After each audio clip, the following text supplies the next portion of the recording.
வணக்கத்தாருக்கு நற்செய்தி. இது இறையியல் சூஃபி மூலிகை மலர் மாந்திரீக மருத்துவம். நான் உங்கள் டாக்டர் முகமது ஜி. சூஃபி மாந்திரிகம் பற்றிய விளக்கங்களை நானும் தொடர்ந்து பதிவுகளாக போட்டு வந்தேன். சில விஷயங்களில், அதாவது அந்த ஜின் பற்றிய இந்த ஒரு விஷயத்தை, ஜின்னை பற்றிய அந்த விஷயத்தை அந்த சப்ஜெக்டை பற்றி தான் இப்போது நான் உங்களுக்கு மீண்டும் தெளிவுபடுத்த போகிறேன். ஜின் என்று சொன்னால் இறைவனால படைக்கப்பட்ட, அதாவது இறைவனால் தூய நெருப்பினால், புகையில்லாத தூய நெருப்பினால் படைக்கப்பட்ட ஒரு படைப்பே ஜின்னினம் ஆகும். இந்த ஜின்னினம் மிகவும் சக்தி வாய்ந்த ஒரு இனமாக மனிதனை படைப்பதற்கு முதலே இந்த உலகத்தில் ஜின்களை இறைவன் படைத்து விட்டான். அப்படி படைத்து இந்த உலகத்திலே வாழுங்கள் என்று அனுமதித்து அனுப்பியிருந்த காலகட்டத்தில் தங்களுக்குள்ளே பெரிய பிரளயங்களையும், நான் பெரியவன், நீ பெரியவன், நான் சக்தி உள்ளவன் என்ற இரத்தம் சிந்தக்கூடிய கொலைகள், அக்கிரமங்கள், அட்டூழியங்களை ஏற்படுத்தி இரத்த பூமியாக ஆக்கிக் கொண்டிருந்தார்கள். அந்த ஜின்கள் அவ்வகையில் வாழ்ந்து கொண்டிருக்கின்ற காலத்திலே இறைவனால் அவர்களுக்காக மலக்குகளை கொண்டு அவர்களை அந்த கொடுமையான ஜின்களை அழித்து மீதமுள்ளவர்களை விரட்டி அடித்து அவர்களை மிகுதி உள்ளவர்களை இந்த பூலோகத்திலேயே நீங்கள் வாழ வேண்டும், இந்த பூலோகத்தின் பிரதிநிதியாக நான் படைக்கும் மனிதனின் கண்களுக்கு நீங்கள் தெரியக்கூடாது, தெரிய மாட்டீர்கள் என்ற ஒரு அடிப்படை நோக்கத்திற்காக அதை உங்களுடைய சகோதரங்களாகியவர்கள் இந்த ஜின்களை படைத்திருக்கின்றேன் என்பதாகவும் இந்த ஜின்களை இந்த உலகத்தில் படைத்தார்.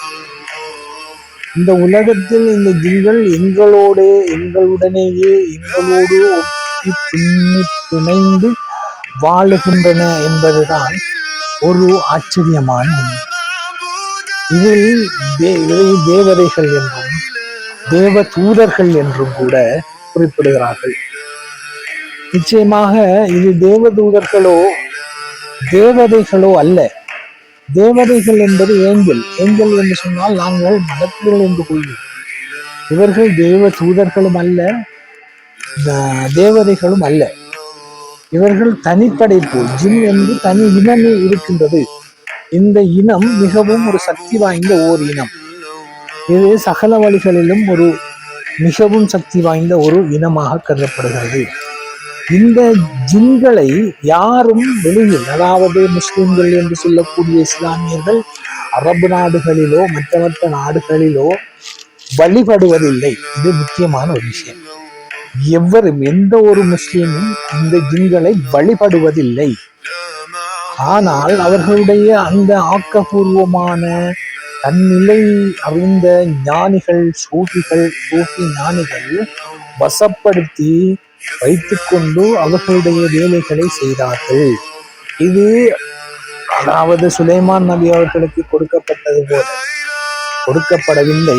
ஆட்சி அதிகாரங்கள் இல்லாமல் ஜின்களை மட்டும் வசியப்படுத்தக்கூடிய அந்த தாற்பயங்களை அறிந்து கொண்ட சூஃபி மகான்கள் அவர்களுடைய வேலைகளையும் பிற வேலைகளையும் செய்வதற்காக தன்னை சக்தி உள்ளவனாக மாற்றி, தன்னை ஓர் அற்புத மிகவும் உன்னதமான சக்தி உள்ளவனாக மாற்றி அதை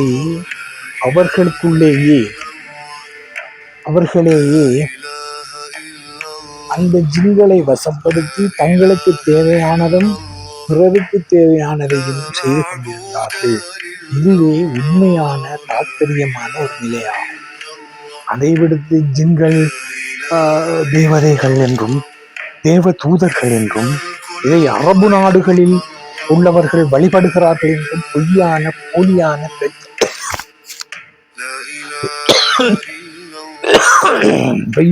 போலியான இந்த பிரச்சாரங்களும் இங்கு எடுபடாது.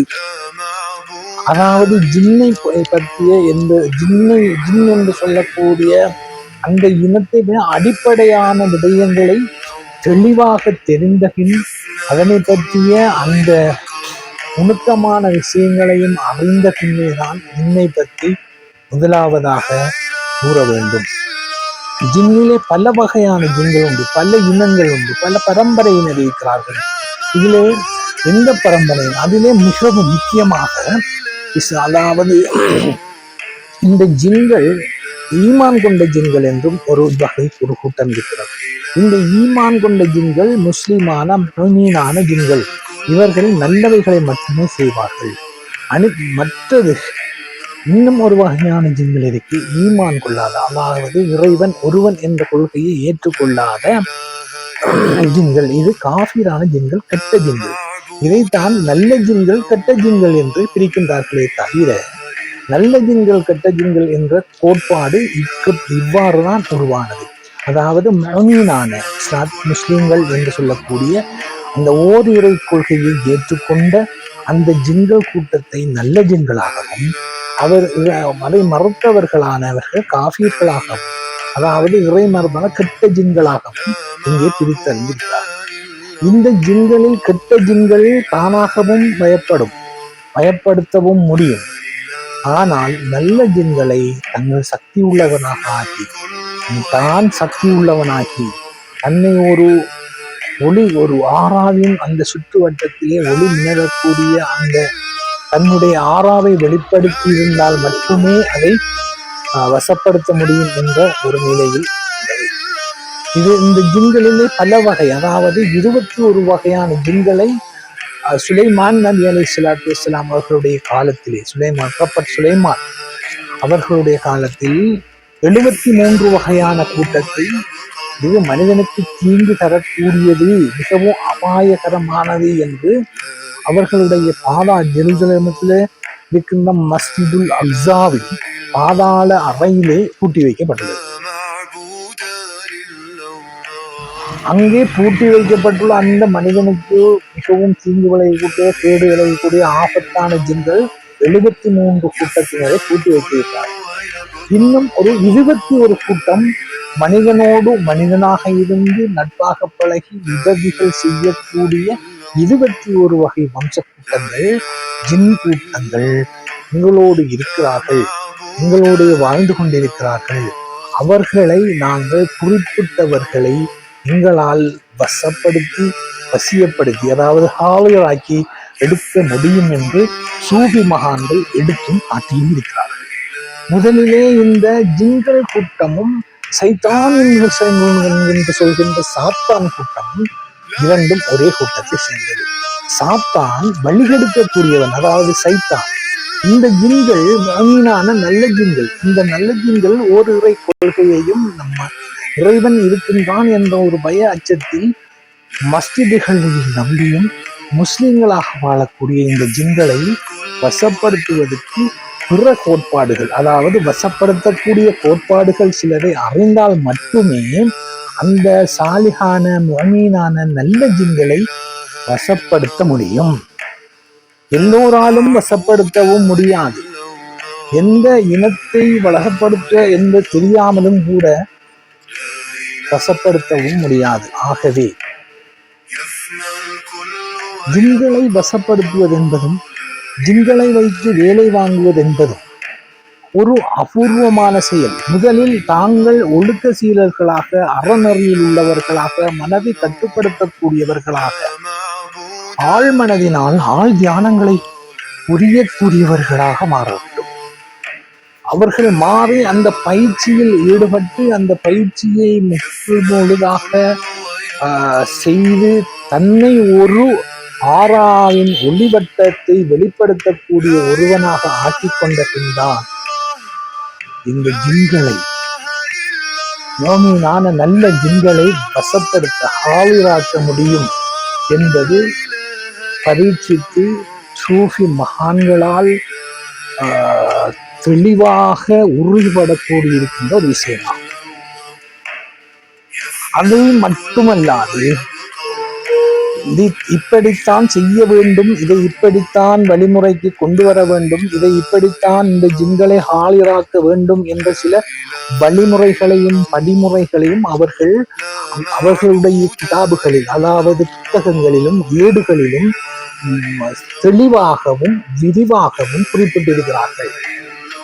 அந்த கிதாபுகளுடைய வழிகாட்டுதல்களிலேயே ஜின்களை ஹாலிராக், அதாவது வசப்படுத்த முடியும் என்பதை நீங்கள் புரிந்து கொள்ள வேண்டும்.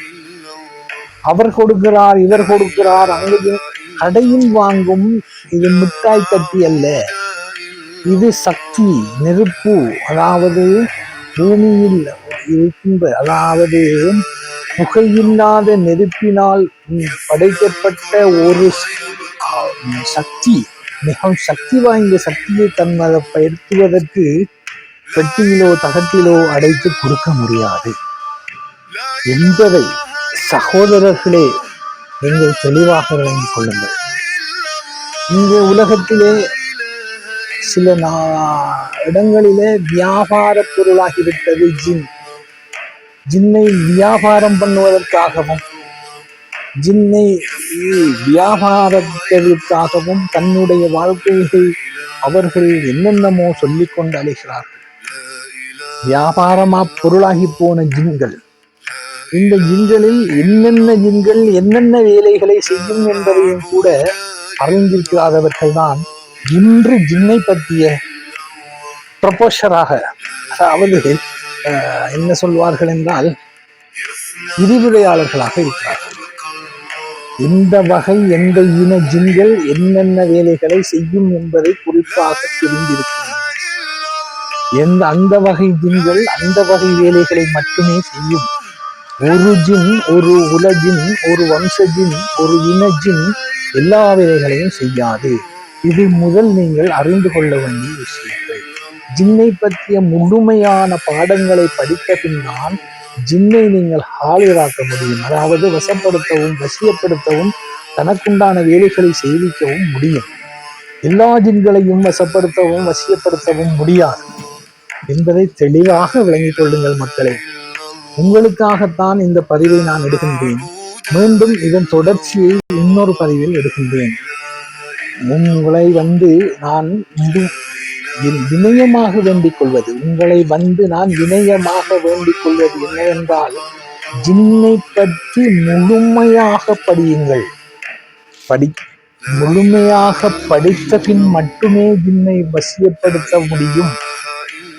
எந்தெந்த ஜின்களை வசியப்படுத்தினால் என்னென்ன வேலைகள் செய்யலாம் என்பதை கூட அறிந்து செய்யுங்கள். தெளிவான பாடத்தை நீங்கள் படித்து அதை வசப்படுத்த வசியப்படுத்த பாருங்கள். எந்த ஜின்னையும் வழிபடுத்தி நீங்கள் சொல்லும் வேலைகளை அது செய்யாது.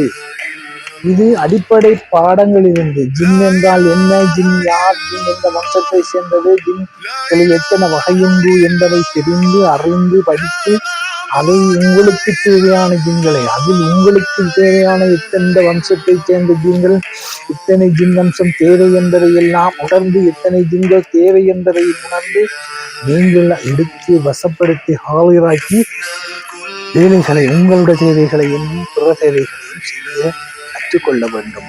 இதை நீங்கள் தெளிவாக புரிந்து கொள்ளுங்கள். இதோடு இந்த பதிவை முடித்து மீண்டும் ஓர் பதிவில் நான் உங்களை சந்திக்கின்றேன்.